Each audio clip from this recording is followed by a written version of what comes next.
wanted to talk to you guys about the Baha'i faith and the three main principles that differentiate it from other main world religions. This is part of the reason why I decided to be an entertainer, was because I realized that I am so incredibly privileged in the religions that I was raised is a different combination than anybody I have ever met has experienced, and I find it to be a unique perspective that I think the world can learn something from. I was raised Native American peyote church. My father fed me peyote when I was 12 years old and took me on a vision quest. And then I was also raised Baha'i. Both these religions showed me two opposite sides of a spectrum in that one is very ancient, primal, earthy. Each tree has a spirit in it. There's a god inside the mountain. And then Baha'i is very modern and progressive. And some of the ways that the three main ways that it's kind of progressed to add on to Judeo-Christian religions and Hinduism and Buddhism and uniting Eastern religions with the Western religions. But what it's added to it are these three main principles that I'm going to discuss.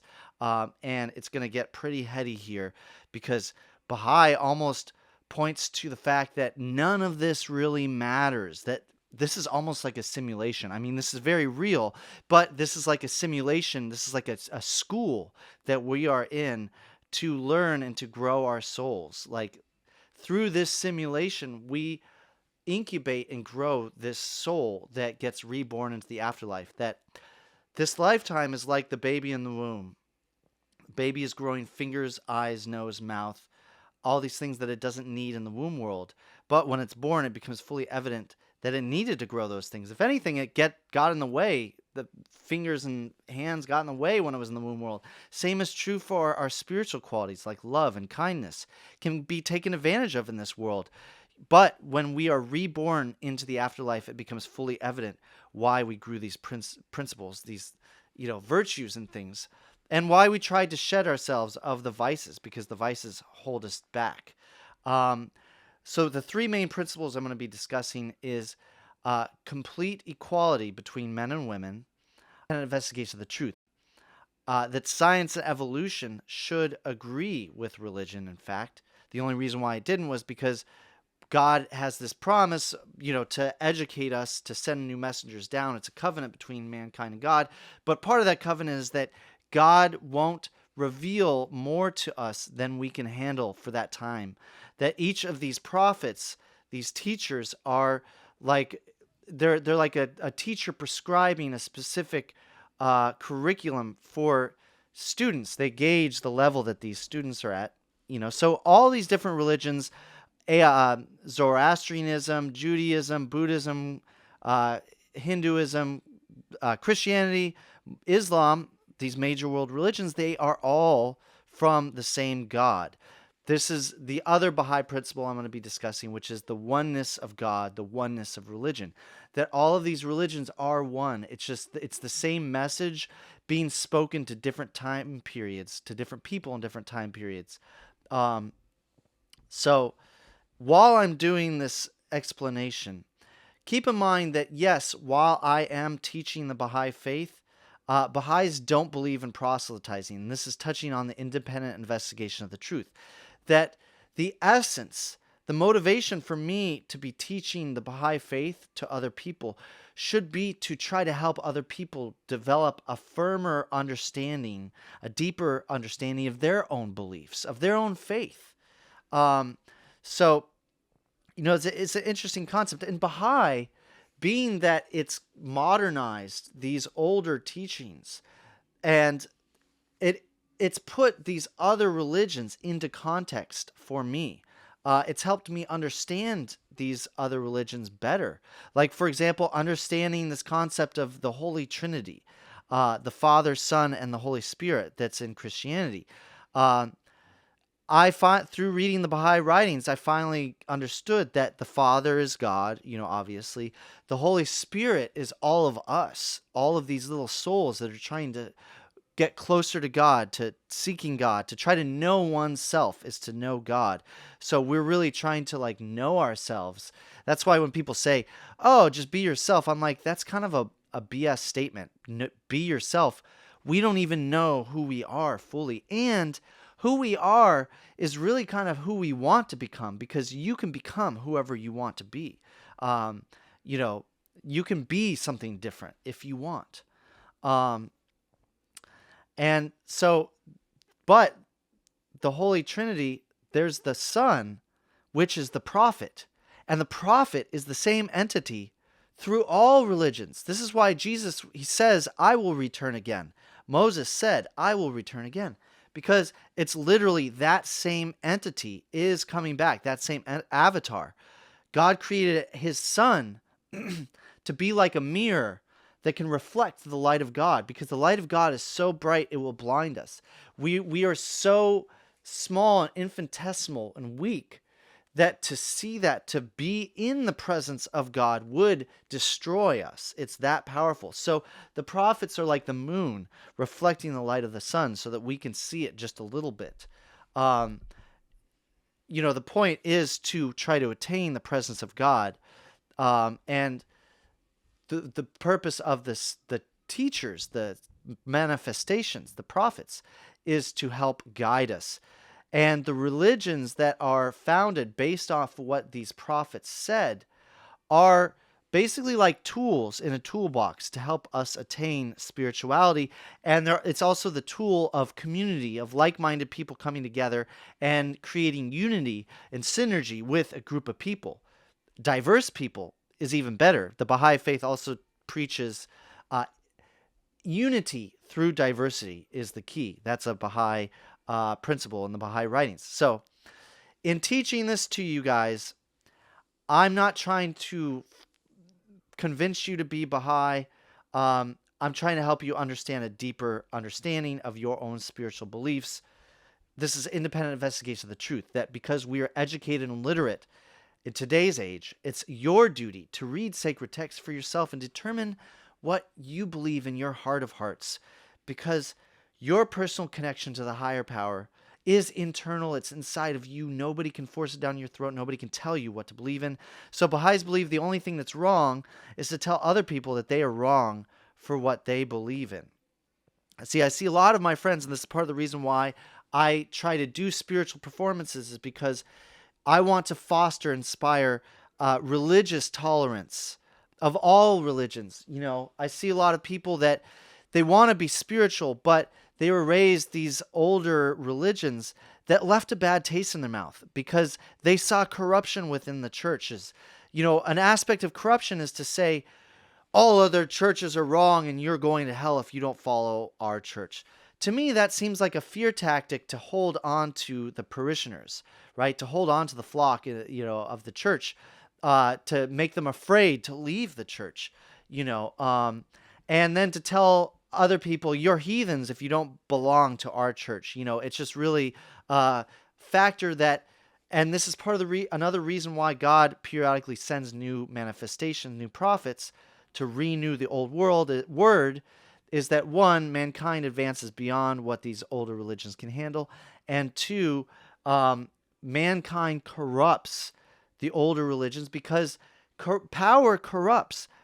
Wealth and power corrupt people, and the power that's in religions inevitably corrupts the people that are administering it. It's said in the Bible that it's easier for a camel to fit through the eye of a needle than for a rich man to get into heaven. And being rich and powerful creates even harder tests, even more responsibility over your actions.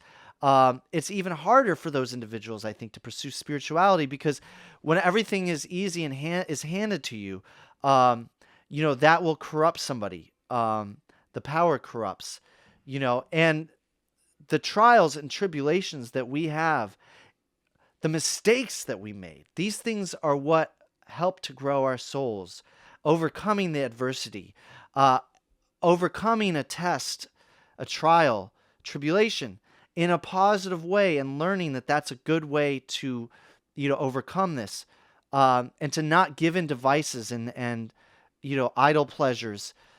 In the face of that, this is how we grow our soul. Our mistakes are beautiful gifts. And I want to get into another episode where we talk about the clown guru and how clown as an art form, as learning clown, is therapeutic because it accepts your mistakes as a learning, growing opportunity. Um, mistakes aren't bad only if you keep repeating the same mistake over and over again. So I see these people leaving these religions, and obviously, when you look at the history books, the atrocities that happen in the name of religions are always so much more blaring than the individual good that comes to people's lives from religion. But I see a spiritual vacuum, a void that's opened up because a lot of people have turned away from religions, and they're trying to do spirituality on their own, which you totally can. You can totally, grow your spirituality. It's just that religion offers some guidance, some tools there. And for me, it's like I see my friends leaving churches and struggling with spirituality. And then I feel so fortunate that I was raised this religion that did not leave me with a bad taste in my mouth, that was open-minded and tolerant. So the reason why Christianity was based around a priest and a hierarchy of some kind of spiritual authority above you is because back 2,000 years ago, everyone was illiterate. The only people that could read and write were scribes, tax collectors, some royalty, and then the priest. So the religion needed to be structured in a way to where there was some kind of authority that was able to read, to do the sermon, interpret the Bible, tell you what it means. And Baha'i does not have clergy or priests. There's no hierarchy. In Baha'i functions, a lot of it is like a study session where you read the writings together as a group, and then you discuss it and you interpret it, but no one is above anyone else. Even in Baha'i Sunday school, children are taught about a wide range of different religions because Baha'i accepts all the other religions as legitimate, the same prophet from God, that there's a oneness in those religions. It was just the same message for a more less educated people, or less knowledgeable. It's like, look, back in the day, Jesus did not explain evolution to those people back then. And this is why science should agree with religion, and why previous religions did not agree with science, is because those were simple goat herders and they had no foundation of science to base an understanding off of, right? If you start telling them, they didn't even know what bacteria or viruses were, right? They still thought the world was flat, right? If you need to explain that we evolved from one-celled animals. You can't do that. You just tell people that you evolved from apes, then people are going to start doing weird stuff with apes, maybe, so science should in fact agree with the religion, and Baha'i faith, it's actually very logical the way that the writings are written. It blends science into it, because really science is just the way that we were created, that this experience was created, this almost, like simulation. Because it doesn't matter if you're rich or poor, it doesn't matter how much wealth you accumulate in this lifetime. Like, none of this matters so much. It's almost like a simulation to grow that soul through your trials, your tribulations, through guidance of growing your virtues. Baha'i children are not allowed to become Baha'i until they're 15 years of age. That's the age of spiritual consent, when you can declare you are a Baha'i. And parents are told to not force Baha'i down their kids' throats. So you don't end up with that animosity of some kind of like rigid authority. You don't have priests above you. And Islam did reform the aspect of you need to read the Quran. You need to be able to read Arabic to read the Quran. They eliminated this problem that happened when multiple spiritual texts are translated from language to language and lose some of their meaning, right? And they're taking away the barrier between yourself and reading the writings with it's not based around a priest doing a sermon of their interpretation of the Bible.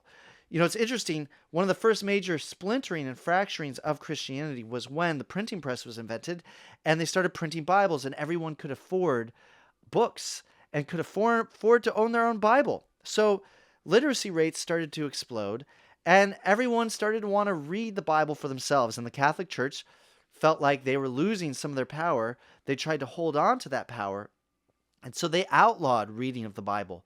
And people started, Martin Luther and these churches, they sprung up because They said, no, Catholic Church, we are going to read the Bible and do our own interpretation. You cannot outlaw us from reading the Bible. And so that's the other thing that happens over time as the religions can't handle newer changes that happen, technological advances, and the corruption that happens, like sale of indulgences, things like this, is that the religions become splintered and fractured over time. They become disunified. That power that is the unity of the religion becomes splintered and fractured, and they start to fight amongst each other. One of the biggest forces that religions drive is unity, and the decline of a religion is when it starts to splinter and fracture. So it's all very interesting, and you can see how this is putting the shortcomings of other religions into context for me as a Baha'i. So I feel really fortunate in that, and as a performer, I try to, do some spiritual performances to say, hey, religions are kind of interesting. They're not all that bad. Let's touch on equality between men and women. Baha'is believe that humanity is like a two-winged bird, that both wings need to be healthy and flourishing in order for it to fly. This is why any country in Africa that has made, or any developing world country that has made educating their women a precedent, has excelled economically more than their neighbors that did not do the same. You will see Afghanistan being incredible decline because they are outlawing the education of women. In fact, Baha'is believe that if a family only has enough money to send one child to school, that they should in fact prefer the daughter over the son, because they acknowledge some differences in that, well, women tend to be more of the maternal educators, maternal role, educating the future generation, whereas men tend to be more of the risk takers. And it's more important to educate the future educators than it is to educate the future risk takers that have a shorter life expectancy. The main reason I can see why previous religions did not espouse this principle of equality between men and women is because it's another, it would have been too soon for those people back then. Maybe those religions would not have been accepted by the masses, because that was a world of bronze, of brute strength was what the power was, right? Now we are in a world of brains, is where the power is, and women are equally matched, if not maybe a little bit more smarter than men. But back then, if you propose this principle of, you have to share power with the women are equal to you, that might have been too revolutionary for that time period. People might not have accepted those religions at those times. It's very, very interesting to think about. So let's see, I talk about independent investigation of the truth. Baha'is read many different sacred texts. And my mother raised me Baha'i. She was raised Quaker, and she wanted this community aspect. She founded Baha'i faith. She wanted, community of like-minded spiritual people to bring children to educate us on morals. There's this great community aspect to it. But she became Buddhist because being Baha'i, in accepting Baha'u'llah, and Baha'i is the prophet of today's age, or the religion of today's age, that allows her to take aspects of other religions and incorporate it into her own spiritual practices. And Baha'i doesn't go in as much depth into meditation as Buddhism does. And she was really seeking these in-depth meditations like Shambhala, where you meditate for 10 days straight without talking to anybody. She was thirsting for that. My father was still Baha'i and still believed in the Baha'i faith, but he was seeking a more mystical side of things. Baha'i is a lot less mystical. So he went and seeked out Native American peyote church, to add that mystical side. And I find that a lot of the Bible is written in mystical language, metaphorical language. You have to interpret the Bible metaphorically. I love Genesis, for Genesis is really, to me, describing this concept that because we evolved the intelligence to perceive a higher power, a force greater than us, and an objective in existence that's greater than just the animal desires of sleeping, eating, and reproducing.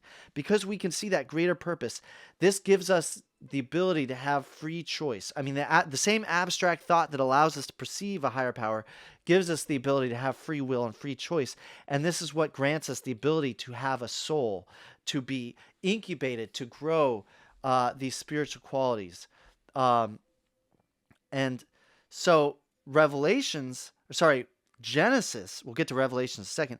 Genesis is actually basically explaining this metaphor that because we evolved intelligence, the knowledge of eating from the tree of knowledge, we were then cast out of the Garden of Eden to toil endlessly in the wasteland. That this represents that because we evolved intelligence, we were no longer content with nature. In the natural world, we are no longer at the equilibrium of being in the natural world. Animals are at this equilibrium of being, of not trying to change their environments. They are content with their environments, and don't say like a fox changes things by burrowing underground. The fox is still not changing its destiny as a fox of having the instincts to dig a burrow, right? So it's still at equilibrium, but through evolving the intelligence to see that we could create something greater for ourselves, we were then no longer content with reality, and we are destined to toil endlessly in that wasteland. Really interesting, because Jesus was not going to be able to explain evolution to those people back then. So what's the point? The point is to grow our spirituality, to grow our spirit bodies, because this lifetime is like the baby in the womb. The baby is growing the fingers, eyes, nose, mouth. I already explained that. Revelations is also another book of the Bible that interests me in interpreting it metaphorically. As my Baha'i belief, I believe that the Industrial Revolution, the telecommunications, is the prophecy of the end of the world, right? That all these things that they talk about in Revelations was really Jesus trying to explain the Industrial Revolution, telecommunications revolution, basically all these dramatic changes that we're seeing right now, because there is no way to go back to the old world of knights in shiny armor and feudal lords and hunter-gatherers. That old world has ended, or it's gradually ended with all of these events.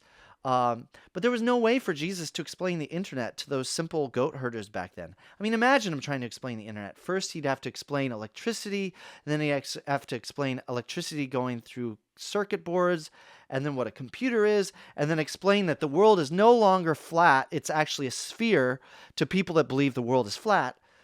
Then you have to explain the satellites that are going around that spherical world to beam all these communications of all the computers together. I mean, there was no way for Jesus to explain it. It would have gone right over their heads.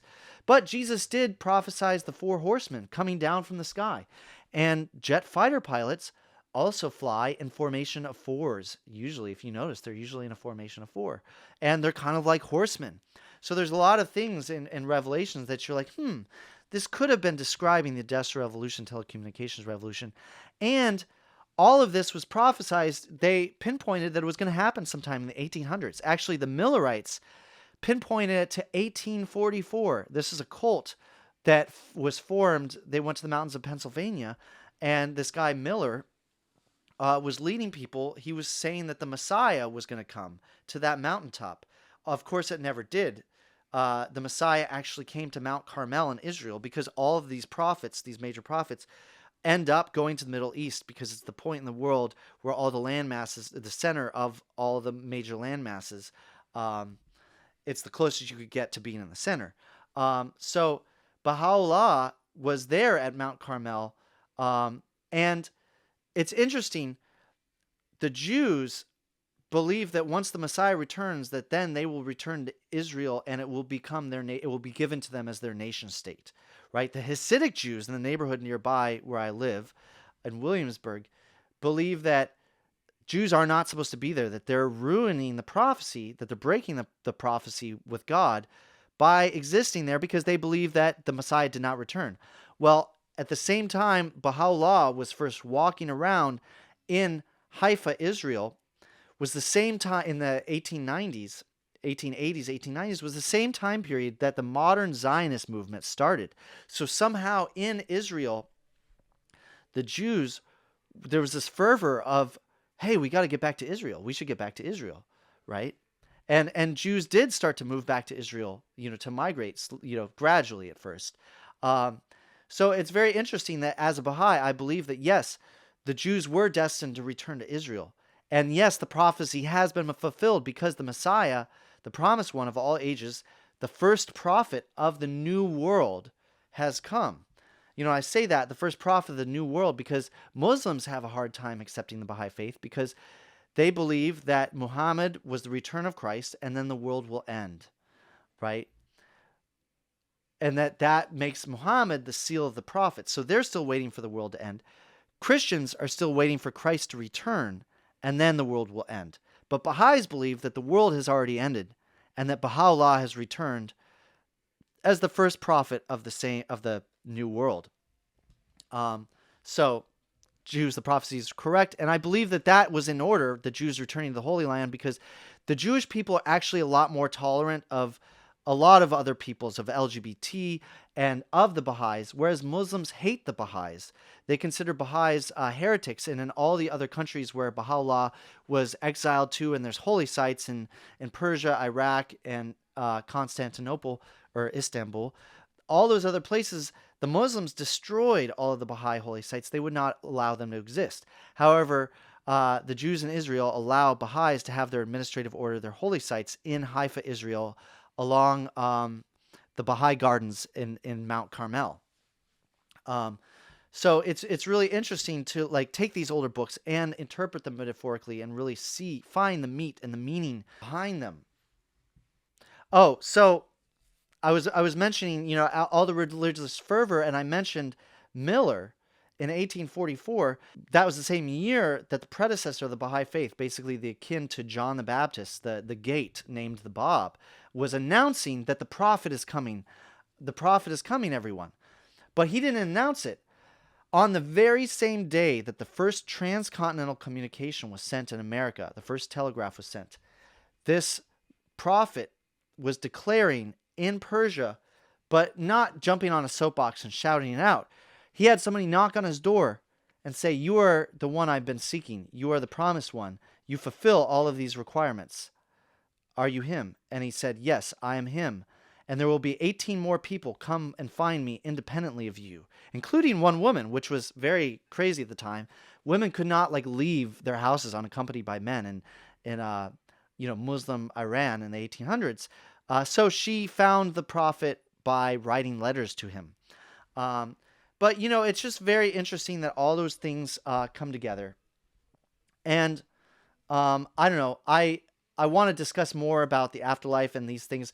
The afterlife, if you think about the Baha'is' version of the afterlife, it's truly incredible. This is actually the, say, fourth or fifth way the Baha'i is different, is that they don't believe in a heaven and a hell in a physical sense, only in a metaphorical sense. Yes, you can go to hell in this lifetime too. It's just a state of being, a state of mind. But is it a place of fire and brimstone? No. It's not, the way that it's described with all this mythology. Baha'is actually believe that there's 5 planes in the afterlife. And how well your soul progresses and grows strongly has to do with how much access you have to these higher tiers of the afterlife. And inevitably, our end goal is to try to attain this highest tier of attaining the presence of God, being closer to God, our Creator. But it's very interesting, and this is also a point to kind of defeat atheists in their arguments, is that matter cannot be created or destroyed. Energy cannot be created or destroyed. This atheist died, and when he went to the afterlife, he was like, "I can't believe that there's an afterlife. I swore up and down there was not." And the entity that talked to him initially was like, "Well, that goes against one of the first scientific principles you learned in elementary school. You know this. Don't you forget that matter, energy cannot be created or destroyed. You just created energy with all of your thoughts and your existence as a soul. You cannot be created or destroyed." Right? So think about it. I'm very hungry right now because I'm actually doing the Baha'i fast. The Baha'i fast. The Baha'is do a fast for 19 days where they don't eat or drink anything all day long. It's another one of these tests to test your devotion to God. And also maybe there's a health benefit in that people used to like go days without eating, starve, and then finally find food when they're hunter gatherers. And there's certain, people like the Tohono O'odham in Arizona, is a Native American tribe, where they have huge problems with being overweight and diabetes because their people had their bodies genetically had this incredible ability to store fat because they would experience famine often. So their bodies developed a really good ability at just storing lots of fat. Well, now when they have the white man's diet that they can't handle and can just eat whenever they want, they don't ever experience times of hunger, right? So, and there's health problems because of that. So yes, health, devotion to God, health problems, health benefits, mind you. I know it's interesting though that like we eat, right? So sorry for the tangent. We eat and we burn calories. Calories are energy, right? We burn calories to simply think, to have memories, to build new memories. That burns calories, right? That's energy. That energy is not destroyed, right? It cannot be destroyed. It goes somewhere to something else, right? There's things in this reality where we do not know where the matter that goes into black holes goes. There's all this dark matter that somehow needs to exist so that we can make our formulas make sense about gravity, right? And where all of these solar systems and galaxies are going to. We're like, there has to be matter that exists that we cannot detect, that we cannot see. I ask an atheist, how do you detect a memory? How can you prove that a memory exists? You can argue something in the court of law as a witness, but you cannot weigh or measure that memory. It exists. You can't weigh it, but maybe it weighs you down. It can weigh you down. And feelings can weigh you down. So maybe that memory, maybe you're creating some kind of matter or the akin to matter in another dimension, in another reality, right? Maybe that matter that goes into the black hole is somehow being transported to another dimension. Maybe the wall between this dimension and the next dimension is thinner than you think. Maybe that dark matter exists in another dimension. But so you're creating these memories. You're creating this existence that exists. And, you're building your soul. This is the most interesting part in studying the afterlife stuff, is that there's a place that you can go that is not a good place. That if you live this life as a sinner, engaging in trivial vices and carnal desires, that when you're reborn, it's like your dreams are kind of similar to the place that you go when you die. It's like the world of the infinite where you can create whatever you want, right? Imagine your dreams are like halfway to the afterlife, right? Where you can just manifest something by imagining it. Well, if you grew your pleasure centers in this reality to be vices like sex and drugs and rock and roll, no, just kidding, and fighting and lying to people. Well, when you are reborn into the afterlife, you will create that as your reality. And as it says in the Baha'i teachings, you will be destined to slither with the snakes of vices and carnal desires. That you will create your reality as being what you want, because this reality you created your wants and your reward centers to be that of vices and these negative things. So then when you're reborn, you will not know how to create a reality based on the pleasures of love and kindness and these other things, because you did not learn that here, right? And so, I don't know, it's just really interesting that you become your own prison. You will have infinite possibilities, but you will not be able to progress to the higher stages of life because your soul will be creating these vices of despair instead, because that's what you learned. And so that's how you will be like reborn handicapped, just like the baby would be born handicapped if it doesn't grow what it needs to grow in the womb world. It will be like you are born handicapped into the next world. Well, you're stuck down on this lower level and you see everybody flying above you, but you cannot attain that. You cannot reach that because you never learned how to grow your love. And I think we become more like our core consciousness too. Like we can see each other's thoughts. So people that learned how to lie and cheat in this world to find success will actually be handicapped in that regard. That people will be able to see right through them and see, hey, you're just a liar. I can see the honesty and I can see the lie and you're lying, you know? So that's why it's so important for us to grow these spiritual qualities. Why God sends new manifestations, new teachers down to help guide us is because, God created us because God loves us, because God loves its creation. And creation is the ultimate pleasure. This is why we are given the most natural high point of pleasure that we have is the orgasm. And we are given that as a reward for creating, for that goal to create, And it's just very interesting that even evolution follows this law that to create is to be rewarded. I really thank you guys for joining me. I want to leave you with my favorite Baha'i prayer. I hope that described a bit about the Baha'i faith. If you have any questions about the principles that I talked about, please leave in the description. Also in the description is the Baha'i website if you want to find more out about it. Here's my favorite Baha'i prayer. O God, refresh and gladden my spirit. Purify my heart. Illumine my powers. I lay all my affairs in thy hand.